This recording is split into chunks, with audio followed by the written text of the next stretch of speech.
এই কোথায় যাইতেছো? যাচ্ছি তো ওদিকে। না, ওদিকে যাওয়া যাবে না। কেন?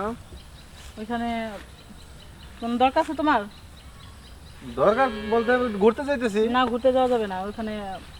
মানে আমার কিছু মেয়েরা কাজে আছে। আচ্ছা, আপনার মেয়েরা কাজে আছে, কাজে থাক, সমস্যা কি? আমি টাকা দিয়ে পার্কে আসতে যাবো না? সম্পূর্ণ ঘুরবো এখন না? যাওয়া যাবে না, এখন যাওয়া যাবে না। যাওয়ার অন্য সময় আছে, অন্য সময় যাবা। না, আমি এখন আপনার যাওয়া কথা শুনবো। আপনি এখানে কি করেন এখানে? এখানে আমি কি করি মানে, যখন পার্কে ঢুকছো তখন কেউ বলে নাই কি করি? গেটের না। দারোয়ান, সিকিউরিটি এরা কিছু বলে নাই? ওই মতো কেউ বলে নাই।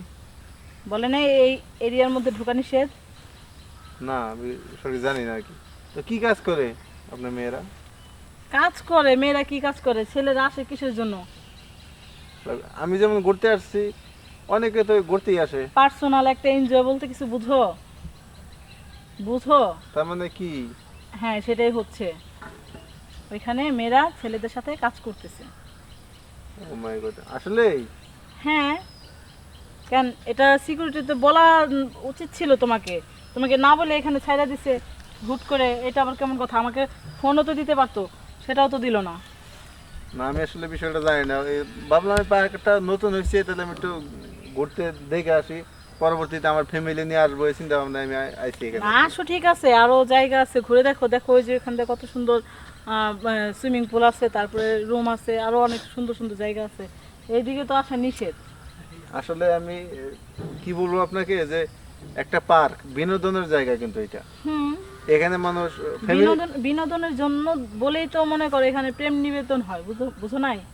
তো সেই ক্ষেত্রে আমার মেয়েরাও এখানে আছে, বা কিছু ছেলেরাও আছে। ওইখানে এখন যাওয়া যাবে না। বুঝতে পারলাম আমি তোমাকে? চাইছিলাম যে এখানে আমার ফ্যামিলি নিয়ে আসবো। তো এইরকম যদি পরিস্থিতি এখানে হয়, তাহলে ফ্যামিলি নিয়ে শোনো আসাটা একটা আমার কাছে কথা ভালো বলি, লাগে না। শোনো শোনো শোনো, আমি একটা কথা বলি। ফ্যামিলি লাইফটা হচ্ছে আলাদা, আর গার্লফ্রেন্ড লাইফটা হচ্ছে আলাদা। যারা এনজয় করে বা আনম্যারিড, তাদের জন্য একটা পরিস্থিতিটা কি হতে পারে সেটা ভাবো একবার। যারা ম্যারিড, বিয়ে করছে, তাদেরটা হচ্ছে আলাদা। আচ্ছা। তো অনেকেই আছে এখানে, ছেলেরা আসে, এনজয় করে, আবার চলে যায়। আচ্ছা, ঠিক এটা যে আছে? করতেছে, এটা কি আপনার কাছে কি বৈধ মনে হইতেছে? আরে ভাই রে, তোমার কি দিয়ে বুঝাবো? বৈধ অবৈধ এটা তুমিও বুঝো, আমি বুঝি, এটা বৈধ না। তাহলে কেন আপনারা এই অবৈধ কাজটা বেছে নিয়েছেন? সেটা আমার একটু জানার ইচ্ছা হইতেছে। আমিও এই পথে বাইছে নিয়ে এখানে আমাকে একজনের দায়িত্ব রাখছে, আমি দায়িত্বে আছি এখন। সে আসলে আমি এখান থেকে চলে যাব। আপনি এরকম ঠিক একটা আছে? কাজের দায়িত্ব নিয়েছেন, বুঝছেন? ওই কাজগুলো মানে সমাজের চোখে অপরাধী। সমাজের চোখে অপরাধী, সেটা তো আমিও বুঝি। এটা এখন আমাকে বললে কি হবে? আর একটা কথা বলি, যে অপরাধী যদি এটা হয়ে থাকতো তাহলে সরকারিভাবে লাইসেন্স করা একটা মানে ব্যাপার আছে।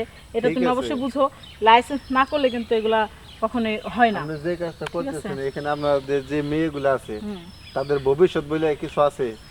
শোনো, তাহলে আরেকটা কথা বলি। এখানে কথা হচ্ছে, কিছু মেয়েরা সে পরিস্থিতির শিকার হয়ে, কিছু মেয়েরা হয়তো বা ছেলেদের কাছ থেকে ছ্যাঁকা খায়, কেউ পেটের অভাবে, দায়ের মানে এরকম পরিস্থিতি হয়ে কিন্তু আজকে মেয়েরা এরকম বাধ্য হয়।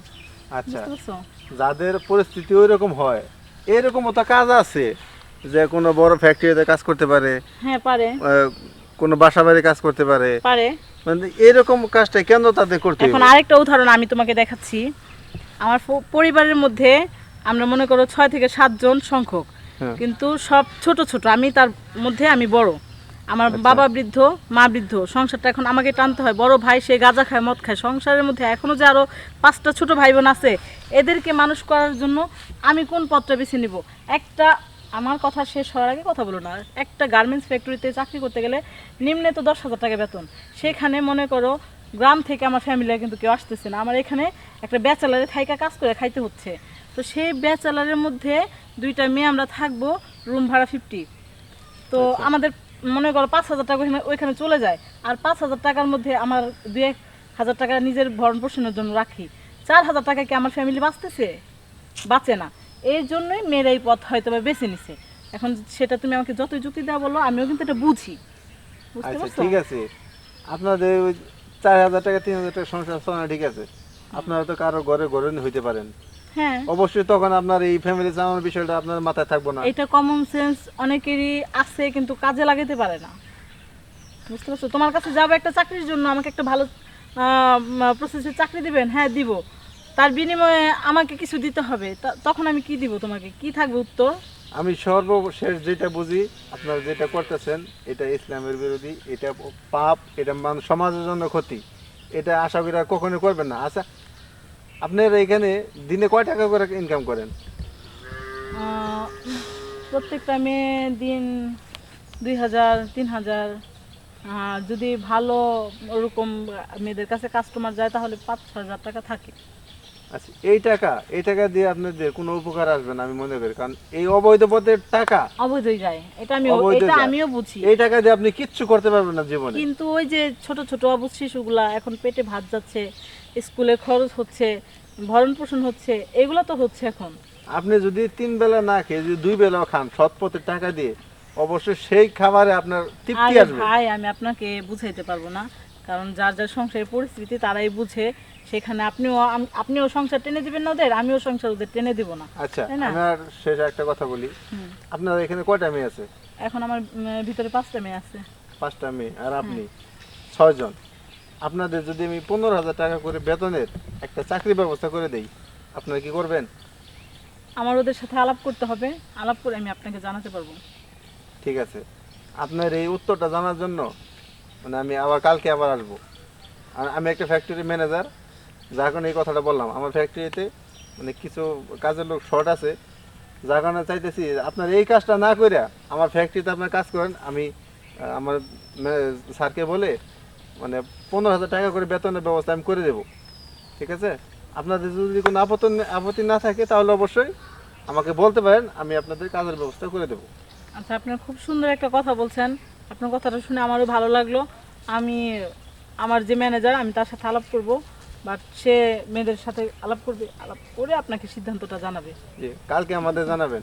কালকে না, আজকে রাতের মধ্যেই জানতে পারবেন। আচ্ছা ঠিক আছে, আমি আপনার কাছে রাত্রে আসবো। আর এই কাজ করলে মানে আপনারা হয়তো নগদ কিছু টাকা পাইতেছেন, কিন্তু সমাজের জন্য অন্য একটা মেয়ের জন্য যে কতটুকু ক্ষতিগ্রস্ত হইতেছেন আপনারা, সেটা হয়তো এখন বুঝতেছেন না, কিন্তু বুঝবেন পরে। আশা করি এই কাজগুলো করবেন না।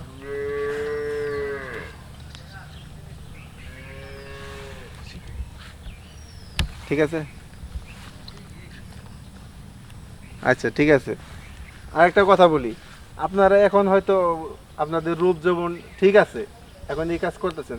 যখন আপনাদের বয়সটা বাইরে দেব, তখন তো কোনো ছেলেরাই আপনাদের পছন্দ করবে না, তখন আপনারা কি করবেন?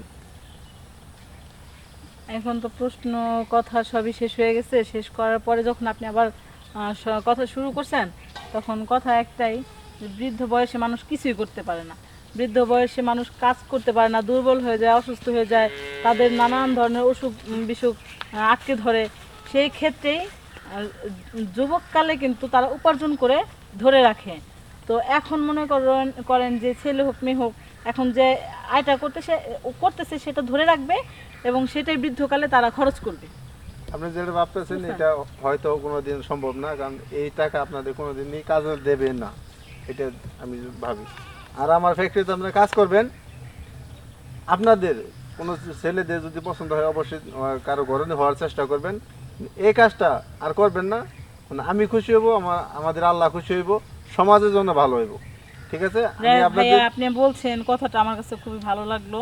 তো আমি আমার মেয়েদেরকে আমি বলবো এই ব্যাপারে, আপনার ব্যাপারে কথাটা বলবো। আপনার আলাপগুলো আমার কাছে খুবই ভালো লাগছে। তো আমি চেষ্টা করব নিজেকেও সামলাতে বা অন্যদেরকেও সামাল দিয়ে ধরে রাখার জন্য। ঠিক আছে, আপনাকে এর জন্য অনেক অনেক ধন্যবাদ। আপনি কষ্ট করে আমাকে এই সাজেশনগুলো দেওয়াতে আমার কাছে মানে খুবই একটা মানে ভালো লাগলো।